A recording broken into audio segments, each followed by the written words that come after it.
IELTS এর writing test 2 তে যে জিনিসগুলো এক্স্যাক্টলি ফলো করলে আমরা ব্যান্ড স্কোর 6 থেকে 7 এ যেতে পারবো একদম স্পেসিফিক আইডিয়া নিয়ে সেই জিনিসগুলো নিয়ে আজকে আমাদের video. Let's get started.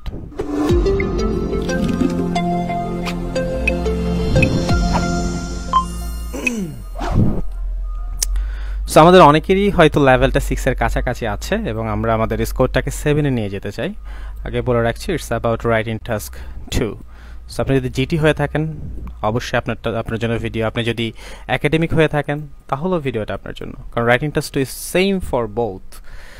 Alright, so 6 থেকে 7 আমরা আসলে যেতে হলে কি কি করতে পারি, right? So late get started. দেখুন, সো আমরা ব্যান্ড ডেসক্রিপ্টরস থেকে আসলে এই ধারণাগুলো নিব, আসলে কি কি জিনিসগুলো করতে পারলে আমাদের স্কোরটাকে আমরা বুস্ট আপ করতে পারবো এবং আমরা এক্স্যাক্টলি যেটা দরকার সেই জিনিসগুলো আমরা পেতে পারবো। ব্যান্ড ডেসক্রিপ্টর সম্পর্কে যদি না জেনে থাকেন তাহলে আমাদের অন্য ভিডিওগুলো দেখবেন, যেখানে আমরা ব্যান্ড ডেসক্রিপ্টর সম্পর্কে ডিটেলসে বলার চেষ্টা করেছি যে ব্যান্ড ডেসক্রিপ্টরস কী জিনিস। ব্যান্ড ডেসক্রিপ্টর হচ্ছে, তাও একটু শর্টলি বলে ফেলি, ব্যান্ড ডেসক্রিপ্টরস হচ্ছে যেই এই ডেসক্রিপ্টরসটা দেখেই টিচার আপনাদেরকে আসলে মার্কিং করবে। সো এটা হচ্ছে পাবলিক ভার্সন। আমাদের টিচারদের জন্য, যারা আমরা আইএলটিএস এর মেইন কপিগুলো চেক করি তাদের জন্য ভার্সনটা আরেকটা, but it's nearly same, right? So public version মানে আমাদের সবার জন্য। অলরাইট, সো দেখুন এখানে আপনাদের চারটা, যেটা বললাম শর্টে একটু বলছি, আপনাদেরকে চারটা ক্রাইটেরিয়াতে মার্কিং করা হবে এবং প্রত্যেকটা ক্রাইটেরিয়ার জন্য নাম্বার হচ্ছে 25%, রাইট? এভাবে চারটার জন্য 25 করে 100%। Task response, coherence and cohesion, lexical, grammatical range and accuracy. Task response আপনি টাস্ক টু কতটুকু রেসপন্স করতে পারছেন। কোহেশন এন্ড কোহেরেন্স হচ্ছে আপনার লেখাটা কতটা লজিক্যাল, কতটা কানেক্টেড, আইডিয়াস, ওয়ার্ডস এবং বাকি জিনিসগুলো। লেক্সিক্যাল রিসোর্স হচ্ছে ওয়ার্ড নিয়ে কথাবার্তা, এবং গ্রামাটিক্যাল রেঞ্জ হচ্ছে আপনার গ্রামার নিয়ে কথাবার্তা। সেখানে গ্রামাটিক্যাল রেঞ্জও রয়েছে, অ্যাকুরেসিও রয়েছে, দুটো জিনিস নিয়ে। Okay, so task response first of all. Okay, আমরা একটু যে জিনিসটা করি, আমরা একটু এটাকে জুম করে আপনাদের জন্য ইজিয়ার করে ফেলি, right? So this task response, আমরা 6 এবং 7 নিয়ে কথা বলবো মোটামুটিভাবে। অলরাইট, সো এটা হচ্ছে টাস্ক রেসপন্স 6 এবং 7 এর সাথে যে ডিফারেন্সটা, দেখুন কোন কোন জিনিসগুলো করলে আপনি 6 পাবেন এবং কোন কোন জিনিসগুলো করলে আপনি 7 পাবেন। ডিফারেন্সটা দেখুন, 7 এ যে জিনিসগুলো করছে সেটা হচ্ছে যে addresses all parts of the task. খুব সিম্পল অ্যান্ড ক্লিয়ার কথাবার্তা, addresses all parts of the task, আর কোনো কথা নেই। কিন্তু আপনারা যদি 6 এ যাই, যেহেতু আমরা 6টা পেতে চাচ্ছি না, 7 পেতে চাচ্ছি, তাই 6টাকে আমি যে জিনিসগুলো করা যাবে না সেটা আমি রেড মার্ক করার চেষ্টা করব। এখানে বলছে addresses all parts of the task, same. এখানে আরেকটা কথা অ্যাড করেছে যেটা আপনি করতে পারবেন না 7 পেতে হলে, although some parts may be more fully covered than others. এই কথাটা থেকে এটা কনফার্ম হওয়া যায় না যে, দেখুন সাম পার্টস তার মানে হচ্ছে রাইটিং টাস্ক যে আমাদের কোয়েশ্চেনটা দেওয়া হয়, এই কোয়েশ্চেনটা শুধুমাত্র একটা পার্ট থাকে না, শুধুমাত্র একটা পার্ট থাকে না, একের অধিক পার্ট থাকে।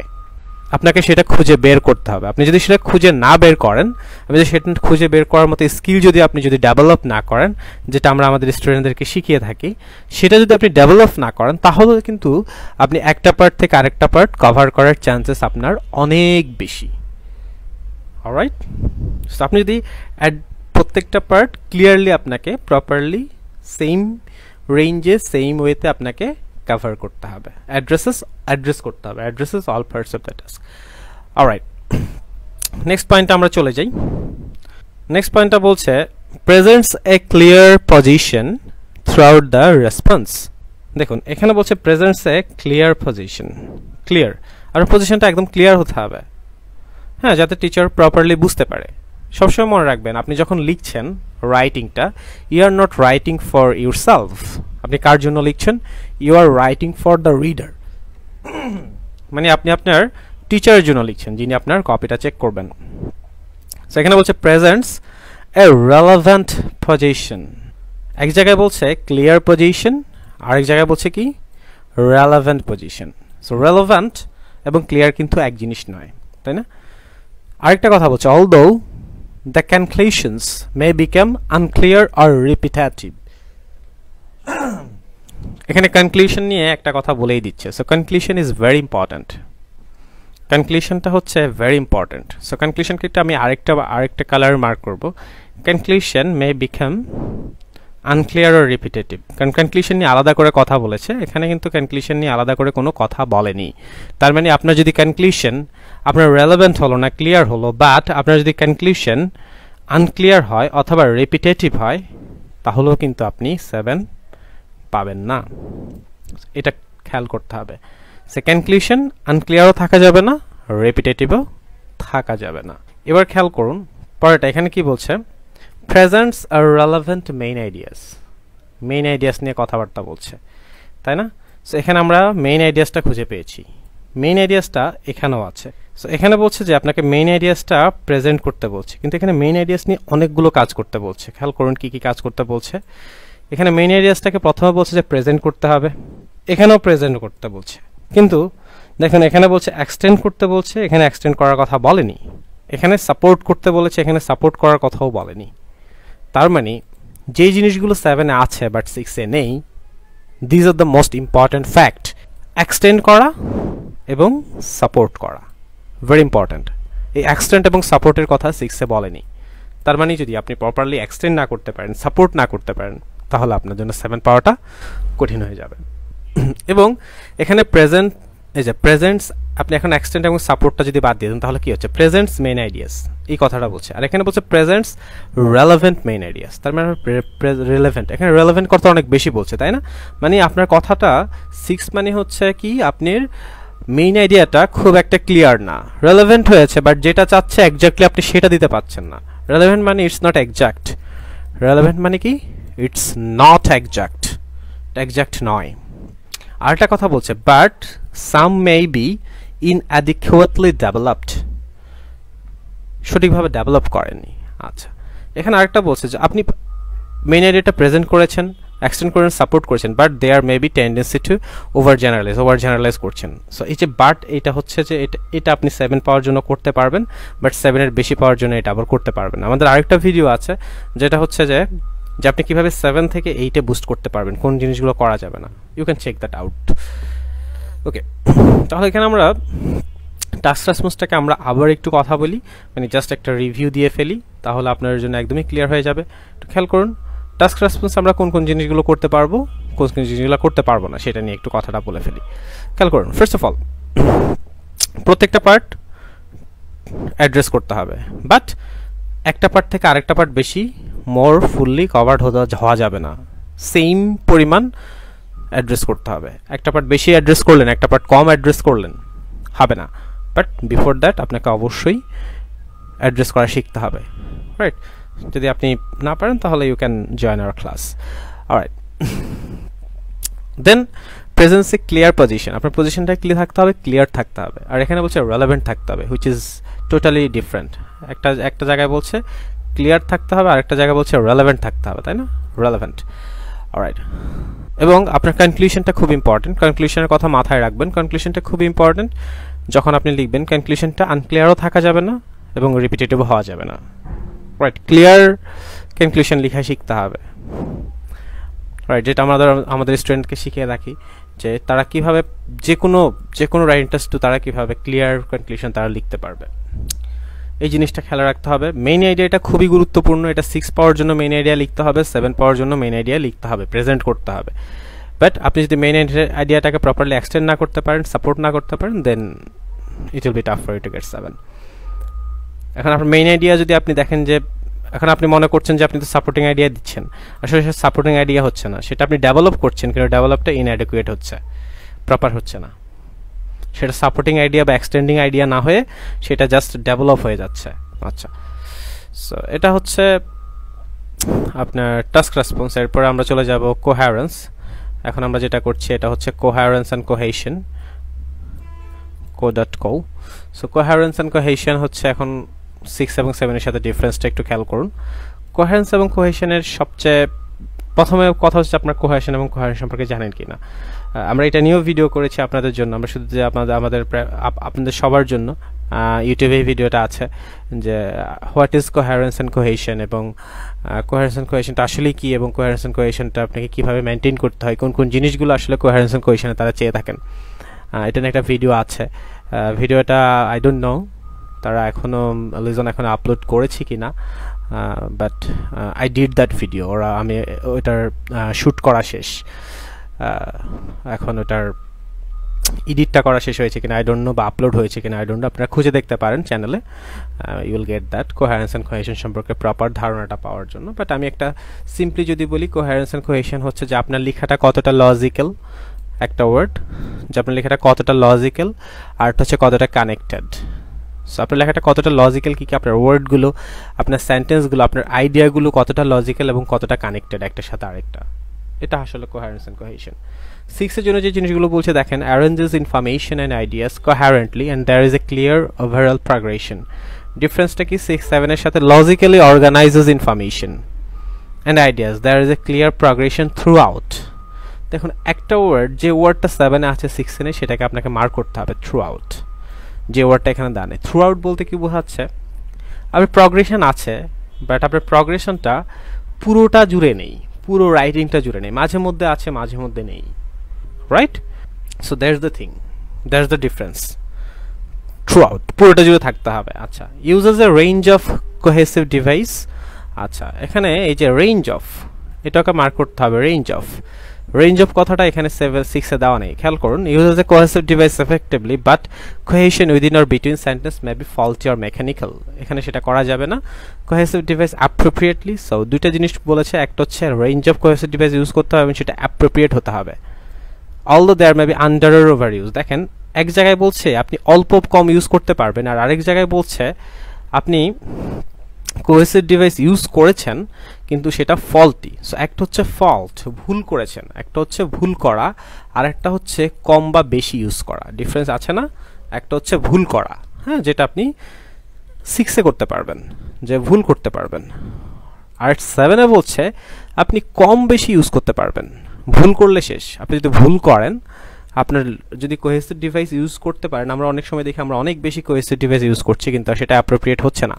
সো অনেক বেশি আপনি কোহেসিভ ডিভাইস ইউজ করছেন, দ্যাটস গুড, বাট সেটা যদি অ্যাপ্রোপ্রিয়েট না হয়, মানে ভুল যদি হয়ে যায়, ফল্টি হয়ে যায় বা মেকানিক্যাল হয়ে যায়। মেকানিক্যাল বলতে কি বোঝায়? মেকানিক্যাল মানে হচ্ছে যে ন্যাচারাল না, সেন্টেন্সের সাথে যাচ্ছে না, রাইট? সেটাকে মেকানিক্যাল বলে। সো তাহলে আপনি কিন্তু আসলে 6 পেয়ে যাচ্ছেন। খেয়াল করবেন, আপনি রেঞ্জ অফ ইউজ করছেন, দ্যাটস ট্রু, বাট সেটা অ্যাপ্রোপ্রিয়েটলি ইউজ করতে পারতে হবে। আমরা আমাদের স্টুডেন্টদের একটা খুব নির্দিষ্ট পরিমাণ কিছু কোহেসিভ ডিভাইস আমরা শিখিয়ে থাকি, এবং সেগুলোর ইউজগুলো আসলে কোন কোন সেন্টেন্সে করতে হয় সেটা আমরা প্রপারলি শেখানোর চেষ্টা করে থাকি in this course. Okay, next one দেখুন, may not always use a referencing clearly. may not always use a referencing clearly or appropriately। এখানে রেফারেন্সিং এর কথা বলাই হয়নি। কেন বলা হয়নি জানেন? কারণ আসলে আপনাকে রেফারেন্সিং প্রপারলি ইউজ করতে পারতেই হবে 6 এর বেশি পেতে হলে। 6 পেতে হলেও আপনাকে রেফারেন্সিং ইউজ করতে হবে। আপনি রেফারেন্সিং ইউজ করেছেন, বাট রেফারেন্সিংটা সবসময় ক্লিয়ার হচ্ছে না বা অ্যাপ্রোপ্রিয়েট হচ্ছে না। রেফারেন্সিং মানে কি? রেফারেন্সিং মানে যদি আমরা না জানি, রেফারেন্সিং মানে হচ্ছে, সাপোজ আমি আপনাকে বলছি যে একটা নাম যদি আমরা বলি যে এলিয়ট, সো এলিয়ট হচ্ছে সাপোজ একটা নাম, right? So okay, so Elliot is studying in Toronto University. his major is environmental science। So এই যে হিজ কথাটা যে ইউজ করলাম, হিজ, রাইট? এই যে হিজ কথাটা ইউজ করলাম, এটা এলিয়টকে নির্দেশ করা হচ্ছে, তাই না? যে এলিয়ট না বলে আমরা হিজ বললাম, এটাকে বলে রেফারেন্সিং, যে রিপিট না করে আমরা কথা বললাম। That's the thing. সো রেফারেন্সিংটা করতে হবে আপনাকে। 7 পেতে হলে রেফারেন্সটা প্রপারলি ইউজ করতে হবে, 6 পেতে হলেও রেফারেন্সিং ইউজ করতে হবে, রিপিট করা যাবে না, অ্যান্ড সেটা মাঝে মধ্যে আপনার অ্যাপ্রোপ্রিয়েট নাও হতে পারে।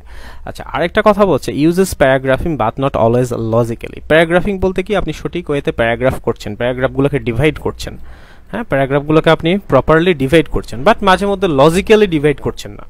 মানে 2টা প্যারাগ্রাফ, 3টা প্যারাগ্রাফ, 4টা প্যারাগ্রাফ দিতে হবে, আপনি প্যারাগ্রাফ দিয়ে যাচ্ছেন, but it's not logic maintain করছে না। সো সেক্ষেত্রে এটা হচ্ছে আপনার 6 এর জন্য। 7 এর জন্য, presents a clear central topic within each paragraph. এটা একটু বড় জিনিস, ডিটেলসে যদি বলতে চাই, ভিডিওটা হয়তো একটু বড় হয়ে যাচ্ছে, বাট একটু ডিটেলসে যদি এটা বলতে চাই, ভেরি ইম্পর্টেন্ট পয়েন্ট। এখানে অনেকেই ভুল করেন, স্পেশালি যারা জাস্ট স্টুডেন্ট তারা তো ভুল করেনি। এখানে দেখুন presents a clear central topic within is paragraph. অনেকে এটার মানে হচ্ছে কি, এটা সাধারণত যে মানেটা দাঁড়ায় যে আপনি প্রত্যেকটা প্যারাগ্রাফে আপনার একটা ক্লিয়ার সেন্ট্রাল টপিক থাকতে হবে, মানে আপনার একটা টপিক সেন্টেন্স থাকতে হবে। Very true. অনেকে শুধু এটা পর্যন্তই থামিয়ে রাখে, যেটার মানে শুধু এটাই যে আপনি একটা সেন্ট্রাল টপিক যদি ইউজ করতে পারেন, সেন্ট্রাল টপিক সেন্টেন্স ইউজ করতে পারেন, তাহলে আপনি 7 এর জন্য ওকেই। But it's not. Central topic আপনি ইউজ করছেন মানে আপনার সেন্ট্রাল টপিক কখন একটা টপিককে সেন্ট্রাল টপিক ধরা হবে, যখন আপনি ওই সেন্ট্রাল টপিকটাকে প্রপারলি ডেভেলপ করতে পারবেন। প্রপারলি ডেভেলপ, সে প্রপারলি যদি আপনি ডেভেলপ করতে পারেন তখন গিয়ে ওটা সেন্ট্রাল টপিক হবে।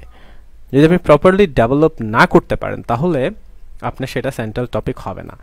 এই জায়গাটা এটা কিভাবে তারা বুঝিয়েছে, এখানে একটা ওয়ার্ড তারা ইউজ করেছে, দেখুন ক্লিয়ার। তারা যদি বলতো presents a central topic, so presents a clear central topic, তার মানে আপনি শুধু একটা টপিক সেন্টেন্স দিলেই হচ্ছে না, দিলেই শুধু আপনি 7টাকে ফুলফিল করতে পারছেন না কোহেরেন্সের জন্য। আপনাকে সেন্ট্রাল টপিকটা আবার প্রপারলি ডেভেলপ করতে হবে, রাইট? যেমন আমাদের যত স্টুডেন্ট আছে তারা সবসময় কোশ্চেন পাওয়ার সাথে সাথেই কিন্তু লেখা শুরু করে না, they take the notes first. তাদেরকে আমরা এমনভাবে শেখাই যেন রাইটিং টাস্ক 1টা যেমন তারা 15 মিনিটে যেন লিখতে পারে এবং রাইটিং টাস্ক 2টা যেন 35 মিনিটসে লিখতে পারে। That is the way we teach them. So this is the thing. So যেটা বললাম কোহেরেন্স এন্ড কোহেশনের জন্য, যে পুরোটা জুড়ে আপনার লজিক্যাল থাকতে হবে, লেখাটা ক্লিয়ার থাকতে হবে, range of cohesive device use করতে হবে এবং সেটা অ্যাপ্রোপ্রিয়েটলি করতে হবে, এবং একটা ক্লিয়ার সেন্ট্রাল টপিক থাকতে হবে। ফলটি হওয়া যাবে না। কোহেসিভ ডিভাইস অনেক ইউজ করলেন বাট ফলটি হলো, রেফারেন্সিং প্রপারলি ইউজ করলেন না, তাহলে কিন্তু 7 পাওয়া যাবে না। That's the difference, basic. ভোক্যাবসে চলে আসি, চলুন। ভোক্যাবস, ওকে। সো ভোক্যাবস একটু খেয়াল করি আমরা। ভোক্যাবসে বলছে uses A sufficient range of vocabs to allow some flexibility and precision। এখানে হচ্ছে adequate range, দুইটা ওয়ার্ড খুব চেঞ্জ করে দিয়েছে, একটা বলেছে sufficient range of, আর একটা জায়গায় বলেছে adequate range of। হ্যাঁ, মোটামুটি মানের আপনি একটা রেঞ্জ ইউজ করেছেন। বাট ফর দ্য টাস্ক, এখানে আরেকটা কথা খুব প্রপারলি বলেছে, to allow some flexibility and precision। এটার মানেটা কি, right? Is a flexibility and precision, এটা কিন্তু একটা ওয়ার্ড বা দুইটা, একটা ফ্রেজ না, কিন্তু হিউজ মানে বোঝায় যে আপনি যখন ভোকাবুলারিগুলো ইউজ করছেন তখন এটার যে মিনিংটা দাঁড়াচ্ছে, পুরো সেন্টেন্সের যে মিনিংটা দাঁড়াচ্ছে, ইটস ভেরি ফ্লেক্সিবল, রাইট? আসলে ব্যাপারটা তাই। এটা মানে অনেক ভোক্যাবস ইউজ করা, অনেক আনকমন ভোক্যাবস ইউজ করা, এটা না। আপনি হচ্ছে যত ধরনের যে টপিকটা আপনি ইউজ করছেন সেই টপিক বেসড যে ভোকাবুলারিগুলো সেটা আপনি ইউজ করছেন, যেটা আমরা আমাদের স্টুডেন্টদেরকে দিয়ে থাকি, টপিক বেসড ভোক্যাবস। আমাদের এই কোর্সটাতে আমরা টপিক বেসড ভোক্যাব শিখিয়ে থাকি। আচ্ছা, next one, uses less common lexical items. এখানে বলছে attempt to use less common vocabulary. Attempt করা মানে কি? অ্যাটেম্পট করা মানে এই যে দেখুন পরে বলছে but with some inaccuracy. Attempt করা মানে আপনি লেখার চেষ্টা করেছেন but you had some mistakes, আপনি কিছু ভুল করেছেন, যেটা, সরি আমি কালারটা ভুল করেছি, রেড কালার দিবে এখানে। সো অ্যাটেম্পট করা, ইনঅ্যাকুরেসি। আচ্ছা, যেটা বললাম পরেরটা যদি আমরা চলে যাই 7-এ, যদি আমরা 7-এর ভোক্যাবসে যাই, uses less common lexical items. এখানে কিন্তু অ্যাটেম্পের কথা বলেনি, আপনাকে ইউজ করতেই হবে। লেস কমন লেক্সিক্যাল আইটেম আপনাকে ইউজ করতেই হবে, এবং সেখানে আরেকটা কথা বলেছে, with some awareness of style and collocation। Style and collocation বলতে কি বোঝাচ্ছে? স্টাইল অ্যান্ড collocation বলতে যেটা বোঝাচ্ছে, এই জিনিসগুলো না মানে আপনাদেরকে, মানে এটা একটা শর্ট ভিডিওতে আসলেই বোঝানো খুবই কঠিন, কারণ এগুলোর জন্য আমরা শুধুমাত্র এই যে সিম্পল এই জিনিসগুলোর জন্য আমরা একটা ক্লাস নিয়ে থাকি, রাইট? এ লট, এবং এগুলোর জন্য নোটস দিতে হয় যে কোন টপিকের জন্য কোন ওয়ার্ডগুলো আসলে স্টাইল এবং collocation মেনটেন করে, এগুলোর জন্য আলাদা করে নোটস দিতে হয়। এখন এগুলো তো আসলে, তারপর একটু বলি শর্টে। এখানে বলছি with some awareness of style and collocation। আপনি যখন কোনো একটা টপিক যখন ডিসক্রাইব করছেন, যে কোনো একটা টপিক, সো ওই টপিকের মধ্যে আপনি এমন কিছু ওয়ার্ড ইউজ করছেন যেটা আপনার স্টাইল এবং কলোকেশন দেখাচ্ছে। যেমন আপনি কোনো একটা মানুষকে বলছেন বা কোনো একটা জবকে বলছেন, right, it's a good job, সেখানে বলছেন it's a tremendous job to do. To do use যদি আবার করেন তাহলে কিন্তু আবার স্টাইল কলোকেশন হচ্ছে না। ট্রিমেন্ডাস ওয়ার্ডটা পর্যন্ত ঠিক আছে, এর পরে কিন্তু আবার ঠিক নেই। সো যে এই প্রত্যেকটা জিনিস এগুলো একটার সাথে একটা কানেক্টেড, ঠিক আছে। But yeah, this is the thing, common lexical item আপনাকে ইউজ করতেই হবে। পরেরটা বলছে may produce occasional errors in word choice. আচ্ছা, এখানে বলছে make some errors in spelling, আচ্ছা, word formation but do not impede communication. আর এখানে বলছে may produce occasional errors in word choice. আচ্ছা, সো এখানের সাথে এটা ডিফারেন্সটা দেখুন। আমি যদি একটু রেড মার্ক করি, যে জিনিসগুলো আপনি আসলে করতে পারবেন না ওয়ার্ডের ক্ষেত্রে, ওয়ার্ড ফরমেশনটা আপনি ভুল করতে পারবেন না, এখানে বলা হয়েছে। এখানে ওয়ার্ড ফরমেশন মানে কিছুটা করতে পারবেন, বাট খুব বেশি করা যাবে না। সো স্পেলিং এবং ওয়ার্ড চয়েসের ক্ষেত্রে আমি বলবো, ওয়ার্ড চয়েসের ক্ষেত্রে একটু ভুল হতে পারে, বাট স্পেলিংয়ের ক্ষেত্রে আপনারা ভুল করবেন না। অনেক স্টুডেন্ট আমাদেরও অনেক স্টুডেন্ট শুধুমাত্র স্পেলিং ভুল করার কারণে তারা নাম্বার কম পাচ্ছে। বা আমরা যখন খাতা চেক করি, মার্কস চেক করি, শুধুমাত্র স্পেলিং ভুলের কারণে স্টুডেন্টদের 0.5 থেকে ব্যান্ড 1 কমে আসে নাম্বার। অনেক স্টুডেন্টদের 0.5 থেকে ব্যান্ড 1, 0.5 তো 0.5 অনেকেরই কমছে, 0.25 অনেকেরই কমছে, only because of spelling. So spelling নিয়ে একটু কনসার্ন থাকবেন যাতে করে ভুল না হয়। সো ভোকাবসে কি করতে হবে? Sufficient range of vocabs use করতে হবে, ফ্লেক্সিবিলিটি থাকতে হবে, প্রেসিশন থাকতে হবে, less common lexical item use করতে হবে with style and collocation. Finally grammar, this is for 7, this is for 6। Very simple ওয়েতে ওরা বলেছে, দেখেন এখানে বলছে use a mix of simple and complex sentence forms, আর এখানে বলছে use a variety of complex sentence form. এটা নিয়ে অনেকের মধ্যে একটা মানে 7টাকে তারা মনে করে যে, অনেকেই বলে, স্পেশালি স্টুডেন্টরা তো বলেই যে 7 পাওয়া মানে হচ্ছে যে অনেক বেশি কমপ্লেক্স স্ট্রাকচারস ইউজ করা। দ্যাটস ট্রু, 7 পেতে হলে আপনাকে কিছু কমপ্লেক্স স্ট্রাকচারস ইউজ করতে হবে। দ্যাট ডাজন্ট মিন যে আপনি 6টা 7টা কমপ্লেক্স স্ট্রাকচার ইউজ করবেন। No, 3 4 2 3 enough, 2 3 is enough, more than enough. But here is another thing. আচ্ছা, তার আগে যাওয়ার আগে, লাস্ট পয়েন্টটাতে যাওয়ার আগে আমরা সেকেন্ড পয়েন্টটা নিয়ে একটু কথা বলার চেষ্টা করব। Produce frequent error free sentence, এখানে হচ্ছে make some errors in grammar and punctuation.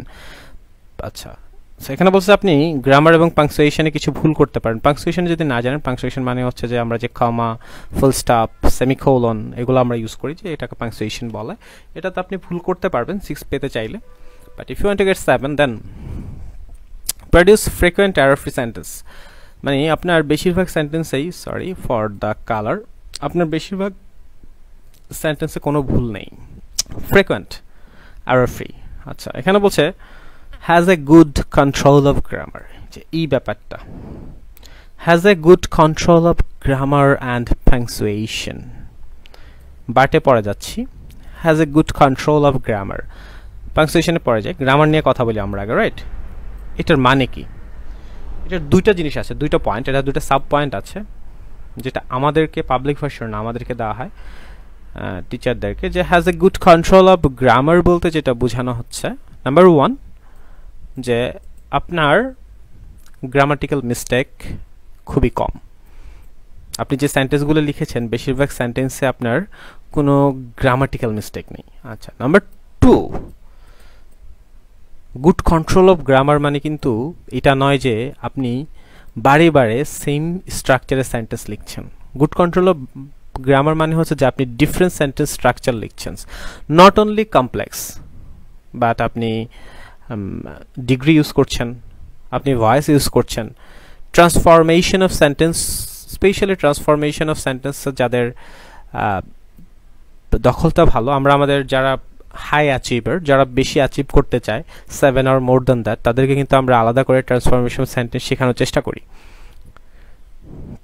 যদি ওর মিস্টেক থেকে থাকে, যদি ওর ল্যাকিংস থেকে থাকে, সাধারণত স্টুডেন্টদের সে থেকে থাকে, যে ট্রান্সফরমেশন সেন্টেন্স মানে হচ্ছে কি আপনি different types of different structures of sentences আপনি ইউজ করতে পারছেন। that mean has good control of grammar.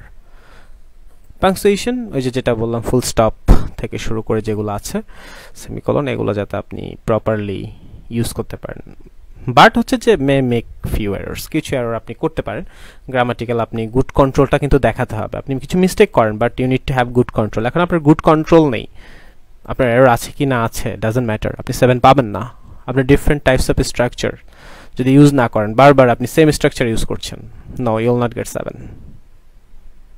that's the difference between 6 and 7 right so আমার মনে হয় না মনে হয় যে আপনারা আবার হয়তো ভুলে গিয়েছেন যে টাস্ক রেসপন্স আসলে কি করতে হবে কোহেরেন্সে কি করতে হবে বা এরপরে ভোক্যাবসে কি করতে হবে গ্রামারে কি করতে হবে আপনারা যদি ভুলে যান I will recommend you to rewind করতে যে ভিডিওটাকে আবার পিছনের দিকে টেনে আবার যদি আপনারা নোটগুলো নিতে পারেন যে আসলে আমাকে টাস্ক রেসপন্সে কোন কোন জিনিসগুলো মেনটেন করতে হবে বা কোহেরেন্সে কোনটাতে কোন কোন জিনিসগুলো মেনটেন করতে হবে এটা যদি আপনারা একটু রিওয়াইন্ড করে দেখেন আই এম হোপফুল যে এটা আপনাদের জন্য একটু কিছুটা হলেও